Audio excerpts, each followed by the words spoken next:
Morning, world, and I'm going to try and do my first sort of cube relay stroke live commentary. So I might be switching from the relay and my research laptop here, and it's going to be things cubers want non-cubers to understand. So first thing I've got here is.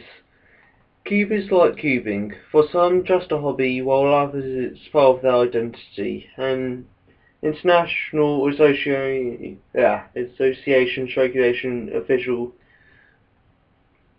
competitions, and world records, and there are some committees in many languages. Please don't dismiss it as a Greeky hobby for non-lives. Well, I think this is quite true. Like myself, I think it's more of can be an addiction, but also a hobby. When people say to me, "Can you please be quiet?" It can get quite annoying because I just want to keep cube, and people just don't find it very fun. I don't think people really find it fun as such as I do. But if you're a non-cuber, please try and appreciate that we might not be able to cope without it. So the next thing is some of us care a lot about our cubes. Many competition level speed cubers spend a lot of effort fine-tuning their cubes. Please don't grab them and throw them around. In fact today I've actually had a small incident with my dying Zanchi. I actually threw it. Well, I threw it in rage. Well, not exactly in rage on the floor, but threw it on the floor, let's say, and because of that, one of the corner pieces isn't as good as it really should be. But because it's a stickless, it isn't really competition standard, so I don't really mind about that one, but some of us like the competition legals, so things like this Shangshell 4x4 really do matter, and if you go throwing it about and breaking it, we will not simply be pleased, because we've put so much time and effort into it, let alone money. It can get really frustrating and annoying. And if you're a non-cuber, please do not try and not dismantle it, as people have done with mine, but please ask if you can mess it up, or scramble is the technical term. So the next thing I've got here is, most people above my age of say 9 can learn to solve Rubik's Cube. Simple methods are just step-by-step procedures. If you need to learn a few sequences of moves, recognizing patterns, and following rules. I wouldn't say people above 9. On YouTube, I think there's a 7-year-old who can solve a 7x7, I think it is. So not people who are over the age of 9 can solve a Rubik's Cube. It could be 5-year-olds, but I don't know exactly, but 9 looks to be about the right sort of age for me. But generally anyone can solve a cube. So yeah, the next one I've got here is there are ways to approach the Rubik's Cube at least partly mathematically, but most speed cubing methods involve no maths. Some steps are more or less intuitive, but there is still very little that speed cube is invent or on the spot. Other steps are straightforward, straight pattern recognition. This pattern means the sequence of moves. So basically what I think that's trying to say is there's no right or wrong way to how to solve a cube, but mathematics doesn't really come into it. I know I'm very good at mathematics, but I learnt 4 years ago how to solve a 3 by 3, and I improved on my maths a lot since then. And in fact, there's actually somebody who I think I've actually met who's actually benefited from cubing because his maths grade has gone up. So that cubing might actually have an effect on maths, but not maths on cubing, if you know what I mean. So the next thing I've got here is, although many cubers have interests in maths and science, like myself, neither helps much in cubing. Many world-class speed cubers are neither good at maths nor Asian. I've got no idea what that last sentence is trying to get at, but it really is sort of backing up the previous point of mathematics. There isn't really much what am I trying to get at? Maths doesn't really come into this. Really, the only thing is, I think comes into mathematics is that of the algorithms, and some of them are pretty basic. So yeah, I hope I make sense. I've got it clear in my head, but I'm not entirely sure if I'm getting myself across to you. So that was about cubing. The next thing is fact check, aka we know when you're lying or remembering it's wrong.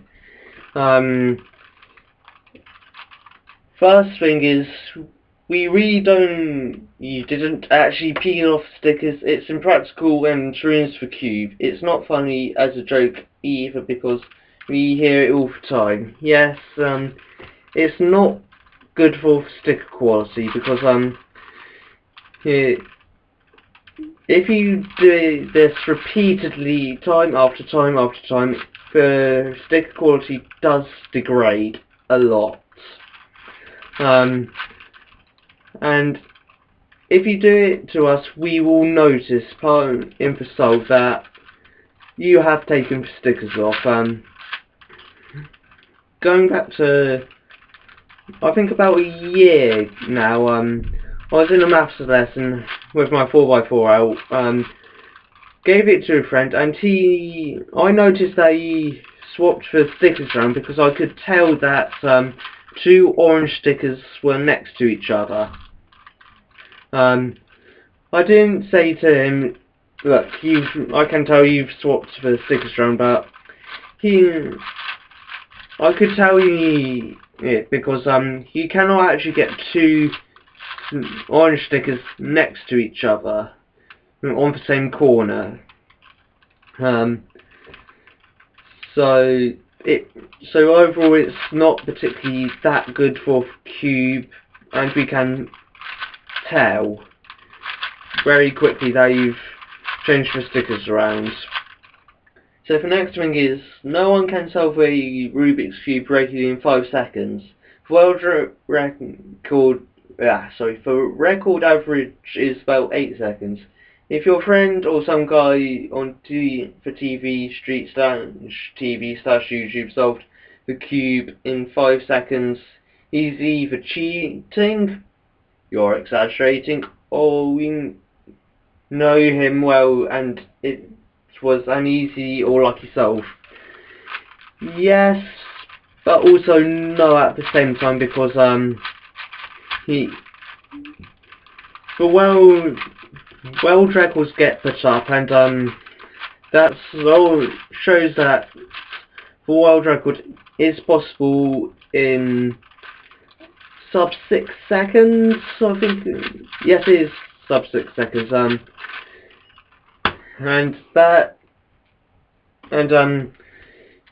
If somebody says, look, I've done it on in 5 seconds.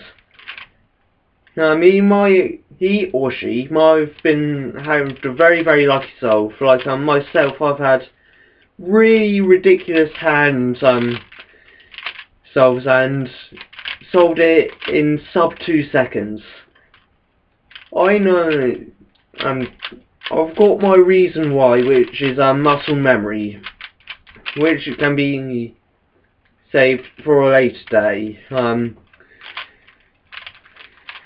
And as it says, constantly 5 seconds, a big no-no. So this will probably be my last point before, well, maybe 2, because of the length of this of the mirror blocks. Although every configuration of the Rubik's Cube can be solved in at most 20 moves, counting 180-degree turns as one move. A typical speed solve can take 50 plus moves. It typically takes an expert about an hour or more just to try and get a scramble under 25 moves. To be honest, I'm no expert on this, but just to get it under 25 moves is quite impressive.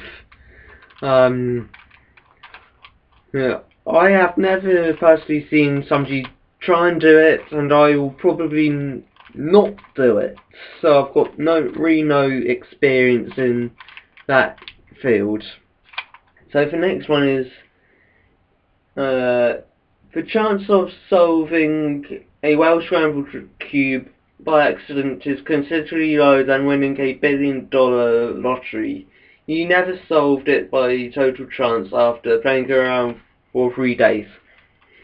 Yes, just simply because there's so many permutations of it. So I think there's over 34 quadrillion possible permutations. So as you can imagine, an accident will not occur. And thinking about it, $1 billion, I don't know what that is in pounds, but that is a lot. And that is very, very, very unlikely to actually happen. So why don't you just go and learn the method, so you can say, I actually can do it. The next one is, if you solve 5 sides, the last side will automatically solve. You will never manage to solve 5 sizes, but cannot get the last one. Yes, because if you've got the correct number of colours on each face, it will automatically be solved. But if you've got multiple, so like 10 colours and 8 colours, it will not be solvable, because there will be one too many of one colour and one too few of another, if you know what I mean. so it will not quite be. Well, I'm not entirely sure what I'm trying to get here. If you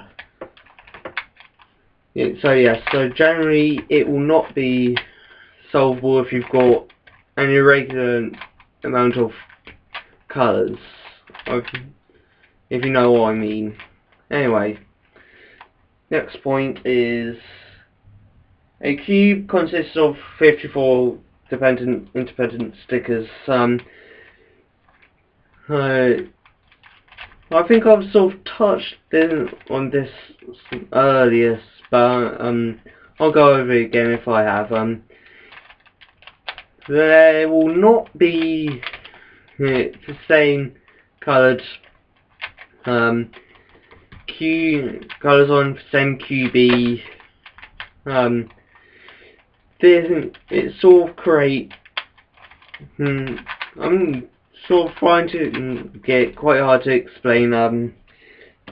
There will always be 3 colours on an corner edge, so therefore that if you finding that there are 2 colours, then somebody might have peeled it off.